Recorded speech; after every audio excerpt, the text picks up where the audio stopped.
Hi, and welcome to another episode of Hot Takes with me, the Silver Fox. It is said of the SNP that if you live much further north than Falkirk, you quite simply don't exist. For them, the north is terra incognito. After all, they're only concerned with the central belt, and so don't care about anything else. And this can be no better way exemplified by the fact that the largest hospital in the Highlands, the Belfield at Fort William, which was due to be replaced, is now no longer going to be, or at least not yet. The work has stopped because they've run out of money. This would never have happened to a hospital in Glasgow or Edinburgh, of course. But since, as far as they're concerned, nobody lives there, it won't be an inconvenience. But it is a major slap in the face for people who need healthcare and who are not getting it, because the SNP literally don't care about anyone or anything in the north. We'll take a look at this story because Kate Forbes is now fighting the good fight to try and get this restored, to get this hospital built, and so that the people in the north do have a chance at some kind of healthcare service. We're not surprised though, are we? It is literally the land of the lost up there as far as the SNP are concerned. But anyway, let's have a look. Here goes. So, betrayal of Highlands blasted as work stops on new hospital due to SNP funding cuts. They could cut and stop a hospital anywhere, but they chose this one because it's Oopnath. It's up there, it's Fort William, it's where nobody lives, apparently. The fact, of course, that you've got lots of places near Fort William, you know, and Fort William itself is like a major sort of centre up there, and yet they don't want to give it a hospital because it's too much effort, too much money, got to cut somewhere. And let's face it, it's much easier to stop building a hospital than it is to, say, close down a foreign embassy or stop printing pretty brochures, or maybe even spending £8 million a month on spin doctors. Who knows? Who knows what their thinking is?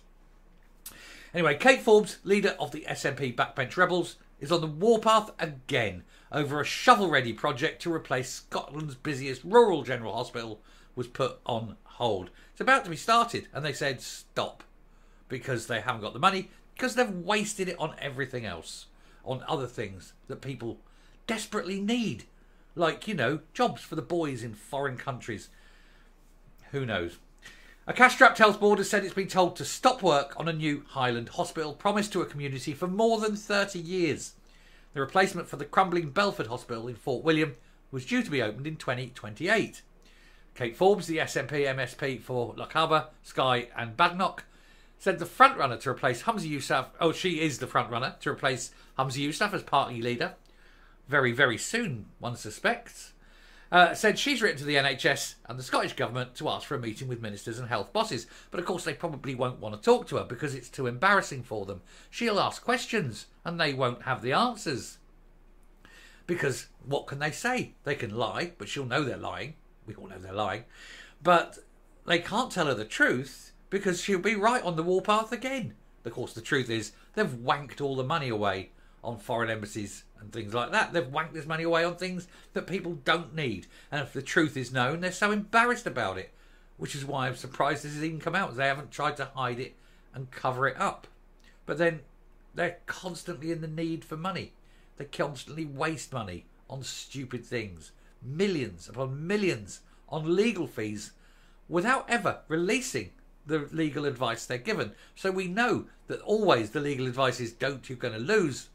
And they keep fighting it, and this is the result. In documents leaked to the Herald, the Health Board says it will need to substantially reduce spend following Shona Robertson's budget announcement in December.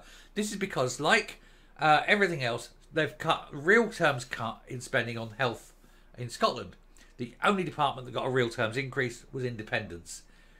When you are sitting there and you're watching Granny die in Belfield Hospital, you've gone to Belfield and they don't have the resources, they don't have the beds, they don't have the doctors. They would have had a new hospital that could have saved these lives, but, you know, they don't. And Granny's dying. You'll sit around the bed and let her last words be, I told you not to vote for the SNP, and then cark it. And then listen to her dying words of wisdom.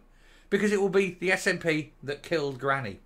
Or your child lying there in a bed with leukemia because, you know, there aren't the resources to sort the issue out, blame the SNP. They're the ones cutting spending on the NHS. So all you SNP voters who have to go to hospital to see your relatives die, be thankful that they're dying in the cause of independence. Anyway, preparatory groundworks have already taken place for the new Belford construction work, and which was due to get underway next year. Now, however, NHS Highland said the money would need to be focused on repair and maintenance of the existing hospital, which dates back to 1965. So you're talking a near 60-year-old building, and unfit for purpose, designed at the time when there were far fewer people, and now you've got the opportunity of having a nice, shiny, brand new hospital, all the latest kit, and you choose not to do it. You choose instead to waste the money on other things. Ms Forbes said community campaigners have fought tooth and nail to ensure that plans for a new hospital progressed with widespread agreement, and it is now shovel ready. She said, I recognise constraints over public finances just now, but the moral of the story is if the NHS Highland hadn't dithered over progressing plans between 2015 and 2020, the new Belford may have already been built by now. So considering the amount of time and finance to get the things to this stage, I would urge the NHS Highland not to allow any capital review to derail this project. She's going to be onto a losing battle because the NHS hasn't got the cash. The reason it hasn't got the cash is because it's massively underfunded, and it will continue to be underfunded so long as you've got a woman with an IQ of 86 controlling the finances. What you need, if you want to get hospitals built, is to get rid of Humza Yousaf and his coterie of incompetent, can't say the next word, fellows, and put Kate Forbes in for the next 2 years or so, because at least she will not be wanking money away on stupid projects. She's not that dim. She knows that if she needs to have any chance of saving the party at all, she's got to stop with the bullshit. She's been saying this all along.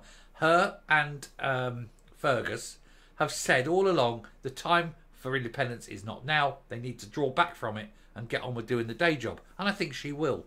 Now, it isn't going to save the SNP, of course. But if you've got to have them in charge, at least have someone sane in charge. But this is what you're going to get. And while you've got these morons making decisions based on ideology rather than on people, people will suffer. And people will always suffer. The Herald reported plans to replace the Caithness General Hospital in Wick are also under review. NHS Highland said last week that the particularly challenging with both Belford and Caithness hospitals are forced to open additional beds due to winter pressures. NHS Highland has been contacted for comment, but comment came there none. What can they say? They're running it. They've got the budget. The trouble is the budget comes from Shona Robinson and her tiny, tiny IQ. So nothing is going to happen. So the sooner she gets in charge, really, the better. But I shall stop there and come up and we'll finish the video. Now, of course, I still maintain that the SNP need to go. They're so damaging in everything they do. But given the fact that they're likely to be there for the next 2.5 years or so, I think the best move forward is to get rid of this cabal of stupidity and evil and corruption that currently runs it and put Kate in and get some of the sensible people in. Get Fergus in a position. Get, you know, the people who are of the sensible wing of the position into the positions of power. Have a core team of competent people who are not complete lunatics and who are capable of seeing that independence is not going to happen now, and who will just get on with the day job and direct their efforts at the good of people, not ideology. Do that, Kate, and hey, you might even save a few seats. Anyway, I shall stop there. Thank you very much for watching. Do please hit the subscribe button, ring the bell, leave a like, leave a comment. Please share the video, and until next time, stay safe, stay well, and I will speak to you later.